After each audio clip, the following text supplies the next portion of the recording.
And now we're proud to present a first in the entertainment world, an in-person visit to Mount Vernon, Virginia, the home of General and Mrs. George Washington. And here to greet us is the First Lady of our land herself, Martha Custis Washington.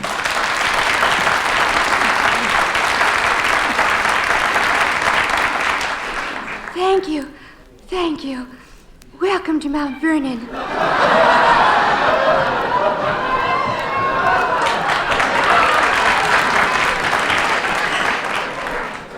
We are now standing at the receiving hall, and this lovely painting over the door is a gift from Vice President John Adams and his sweet wife, Hummingbird. You will notice that the painting is in a modern mood. It is a picture of a piece of pie squashed on a chair. It's called Custer's Last Stand.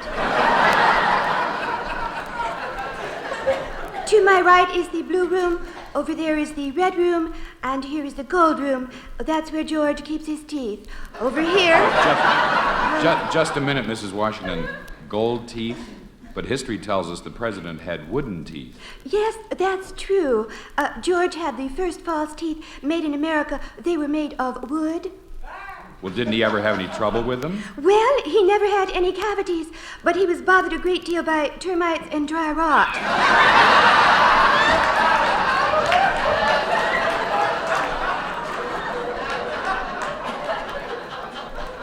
Oh, you know, George, I just can't get him to varnish after every meal.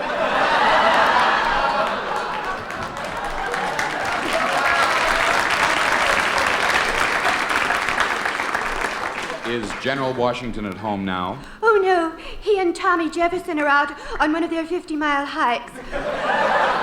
They left at 5 this morning. They're early Americans, you know.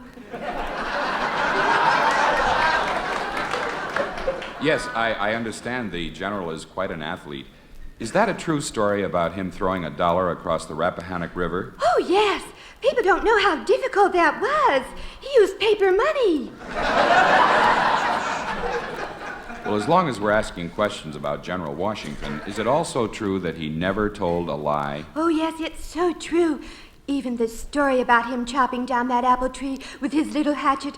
Why, he was so honest and above board. Apple tree? I always thought it was a cherry tree. Funny, he told me apple.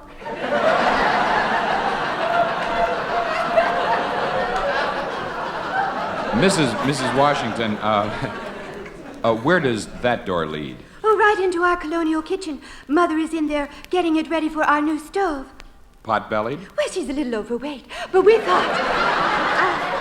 Martha, dear, would you like me to help you show your guests around the house? Mother, please, I'd rather do it myself.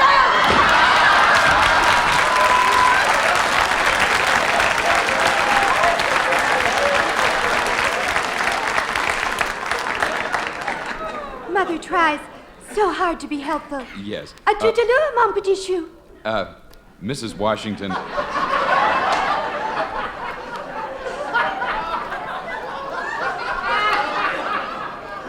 Well, now, getting back to General Washington, we'd like to know more about him. Well, as you know, he was born on a legal holiday.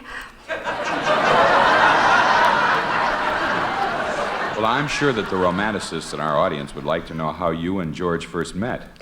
Well, there was this little woman in the Bronx, Mrs. Goldberg, and, one day she says to me, Martha, have I got a fella for you?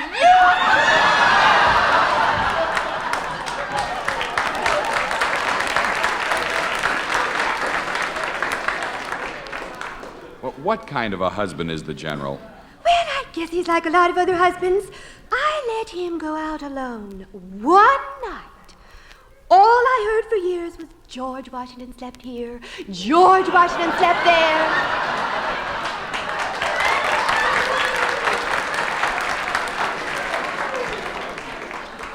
Oh, now, there's a room I haven't seen. Would you tell us what's in there? Oh, that's George's private bathroom. Here, I'll show you.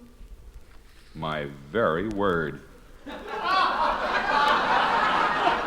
That's the biggest bathroom I've ever seen, and look at that tremendous tub. Yes, that's where Emanuel Lutz did his famous painting of George crossing the Delaware. Mrs. Washington, could you tell us, why did he stand up in the boat? Lazy George. He knew if he sat down, somebody would hand him an oar. Well, those must have been very exciting times. What really happened in 1776? What a party! We were in 1777 across the hall. They were carrying on. No, We'll never. Mrs. Washington. No, I mean the year 1776. How about the Boston Tea Party? Yeah, how about that?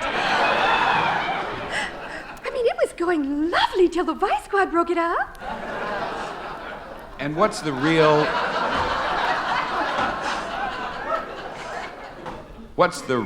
inside story on Valley Forge? Well, George never did say too much about Valley Forge, but he did bring home a lot of frozen food. Mrs. Washington, as we ask many of our guests from the past, what made you come back to us? They offered me a deal to go on I've Got a Secret. Well, would you mind telling us what your secret is? The Battle of Bunker Hill wasn't on the level.